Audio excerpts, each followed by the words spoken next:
बिन माँ के दो भाई दो बहन। ए माँ, उठ ना माँ, उठ ना माँ। विनोद भैया, माँ को उठने को बोलो ना। देखो इंदर भैया कितना रो रहे हैं।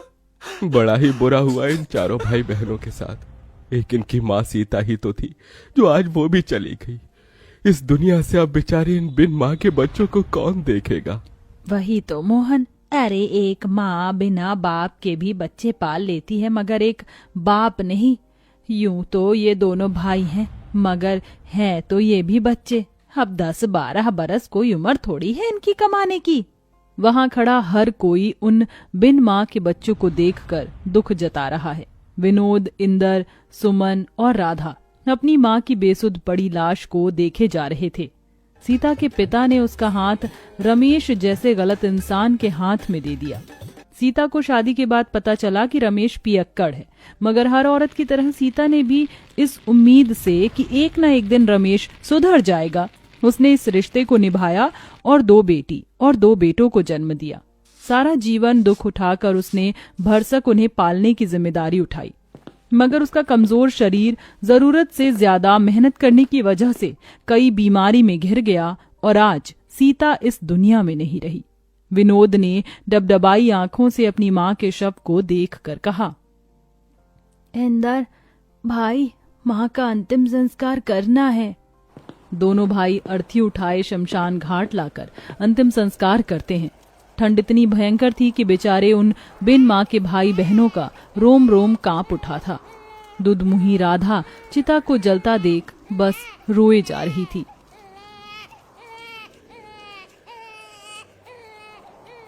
खुद जलते जलते भी वो माँ अपने औलाद के उघार शरीर को गर्माहट से भर जाती है। बेचारे उन चारों भाई बहनों को भूखे प्यासे 2 दिन हो जाते हैं।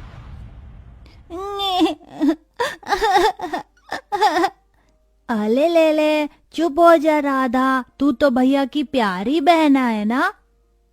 भैया, राधा को दूध पीना है, वो भूख से रो रही है।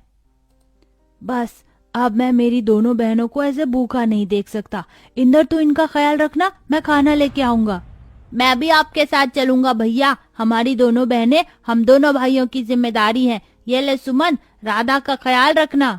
2 साल की राधा को सुमन की गोद में देकर दोनों भाई उस ठंड के कहर में काम ढूंढने निकल जाते हैं। ओह भैया, यहाँ तो कितनी ठंड है और कोहरा भी, कुछ भी दिखाई नहीं दे रहा। हमें आगे चलना होगा। कुछ दूर आगे आकर वो कुछ लोगों को अनाज की बोरियां उतारते देखते हैं। चल भाई, वहाँ चलकर काम मांगते हैं। हाँ भैया। जरा जल्दी जल्दी बोरी उतारो। दोनों भाई रामनाथ के आगे हाथ जोड़कर खड़े हो जाते हैं। सेठ जी हमें भी काम दे दीजिए। मगर बच्चों, तुम तो अभी बहुत छोटे हो और ये बोरियां उतनी ही भारी हैं, उठा पाओगे तुम? तभी दोनों की आंखों के सामने अपनी बहनों का भूखा चेहरा आ जाता है। हाँ सेठ जी, हम उठा लेंगे, क्योंकि इस वक्त हमें अपनी दोनों बहनों के लिए खाना लेकर जाना है। रामनाथ दोनों को काम दे देता है। ठंड में बोझा ढोके खाना लिए वो घर जाते हैं और अपनी बहनों को पेट भर कर खिलाकर खुद भूखे सो जाते हैं। ऐसे ही 15 साल बीत जाते हैं। विनोद, इंदर, ये लो तुम्हारी आज की दिहाड़ी। कितने हैं सेठ जी? दोनों के मिलाकर पूरे 2000 हैं। बहुत बहुत शुक्रिया सेठ जी। विनोद, कितनी बार कहा है मुझे सेठ जी मत कहा कर, काका कहा कर। कितने छोटे से आए थे तुम यहाँ, 15 साल बीत गए। तुम दोनों भाइयों की वजह से मेरा कल का छोटा सा गोदाम राशन मिल बन गया है। खैर, पिछले 2 दिन से तुम घर नहीं गए। जाओ, तुम्हारी दोनों बहनें चिंता कर रही होंगी। चलो भैया, घर चलते हैं। तभी उन्हें जाता देखकर रामनाथ ने कहा, इन दोनों भाइयों को देखकर लगता ही नहीं है कि ये बिन माँ के बच्चे हैं। खुद पर दुख उठाकर अपनी दोनों बहनों को पढ़ाया लिखाया। ईश्वर ऐसा भाई और ऐसी औलाद हर माँ को दे। राधा, सुमन, कहाँ हो हमारी प्यारी बहनों? विनोद भैया, इंदर भैया, कहाँ थे आप दोनों को देखो तो, मुंह कैसे मुरझाया हुआ सा है। अरे वो सब छोड़ो और ये देखो, हम तुम दोनों के लिए क्या लाए हैं। क्या लाए हैं भैया? अरे ये तुम दोनों के लिए दो दो जोड़ी सूट और ये स्वेटर। भैया इसकी क्या जरूरत थी, कितनी ठंड पड़ रही है और आप हर दिन ऐसे टिटूते हुए जाते हैं काम पर। हर बार हम दोनों बहनों के बारे में सोचते हैं, अपने तन पर एक जोड़ी स्वेटर भी नहीं खरीदते। आप नहीं जानते भैया, आप दोनों जब कांपते हुए काम पर जाते हैं ना तो हमें बहुत दुख होता है। कहते कहते सुमन रो देती है। अरे पगली रोती क्यों है? तुझे पता है तुम दोनों हमारे जिगर का टुकड़ा हो। हम तुम्हारी आंखों में आंसू नहीं देख सकते, इसलिए तुम्हारे गरीब भाई खुद ही दुख उठाते हैं।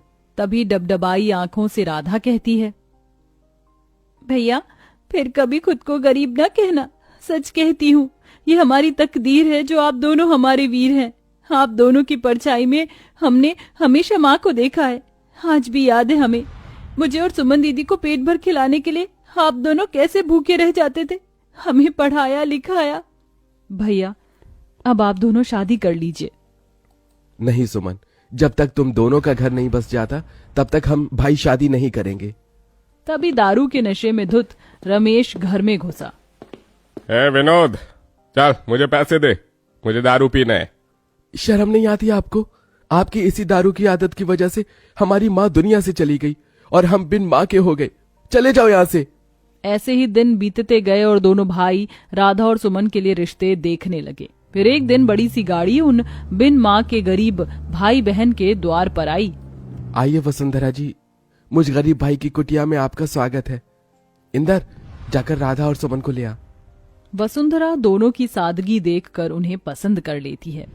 विनोद, मुझे तुम्हारी बहनें पसंद है, तुम बस शादी की तैयारी करो, मैं जल्दी अपने बेटों की बारात लेकर आऊंगी। माँ जी मेरी आपसे एक विनती है। आप तो जानती हैं हम दोनों बिन माँ की बेटियां हैं। हमारे भाइयों ने बड़ा दुख उठाकर हमें पाला है। हमारे भाई दहेज नहीं दे पाएंगे। ये सुनकर दोनों भाइयों की आंख से आंसू छलक जाता है। बेटी मुझे कोई दहेज नहीं चाहिए, चलती हूँ। ऐसे ही दिन बीतते हैं। इधर शादी का दिन पास आया है तो वहीं ठंड कई गुना बढ़ जाती है। भैया आज आपकी तबीयत बिल्कुल ठीक नहीं लग रही है। हाँ भैया, लगता है आपको ठंड लग गई है, आज आप आराम कीजिए। नहीं इंदर, अभी बहनों की विदाई के लिए पैसे जोड़ने हैं, मैं घर पर नहीं बैठ सकता। ये कहकर उतनी ठंड में भी विनोद काम पर चल देता है। अब वह दिन भर बोरी ढोते और फिर बचे वक्त में जूते साफ करते तो कभी मलबा ढोते। अब शादी की रस्म भी शुरू हो जाती है। राधा सुमन को हल्दी मेहंदी लगाने लगती है। भैया कल इसी वक्त हमारे आंगन में बहनों की बारात आएगी। ये हम दोनों भाइयों का कितना बड़ा भाग्य है ना भैया, जो अपनी बहनों का कन्यादान हम करेंगे। हाँ इंदर। मगर दोनों को कहाँ पता था कि एक और दुख उन पर आन पड़ने को है। शादी के रखे पैसे को रमेश चुरा कर ले जाकर दारू पी जाता है और खूब सट्टा खेलता है, जिसके बाद दोनों चिंता में आ जाते हैं। भैया पैसे तो है ही नहीं। हे भगवान, कितनी मुश्किल से कर्ज उठाया था शादी के लिए, अब ऐन मौके पर कौन देगा ऐसे पैसे। अरे यार, आज राधा और सुमन की बारात है, हमारी बहनों की इज्जत चली जाएगी, कैसे करेंगे हम उनकी विदाई।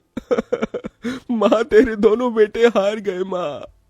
दरवाजे पर खड़ा रामनाथ ये सुन लेता है और फौरन पैसे मंगवा कर उन्हें दे देता है। विनोद, इंदर, ये लो और इसे अपनी बहनों का कन्यादान करो। बहुत बहुत शुक्रिया काका, आज आपने हमारी बहनों की विदाई रुकने से बचा लिया। जिसके बाद दोनों उनका कन्यादान करते हैं और शादी बड़े धूमधाम से वसुंधरा के बेटों से होती है, जिसे कि पूरा गांव देखता है। और विदा होते हुए सुमन दिल से रोते हुए कहती है, भैया आपने हम दोनों के लिए माँ और पिता दोनों का फर्ज निभाया। जाते जाते इस बहन को एक खुशी और दे दो। बोल मेरी बहन। भैया अब बस अपना घर बसा लो, हम दोनों आपका घर बसते देखना चाहती हैं। थोड़े ही दिनों बाद दोनों भाई भी शादी कर लेते हैं और चारों बहन भाई अपने अपने जीवन में खुशी को पाते हैं। कहते हैं इस दुनिया में माँ की जगह कोई नहीं ले सकता, मगर इंदर और विनोद जैसे भाई जिस भी गरीब बहन के भाग्य में हो तो माँ और पिता दोनों का रूप मिल जाता है।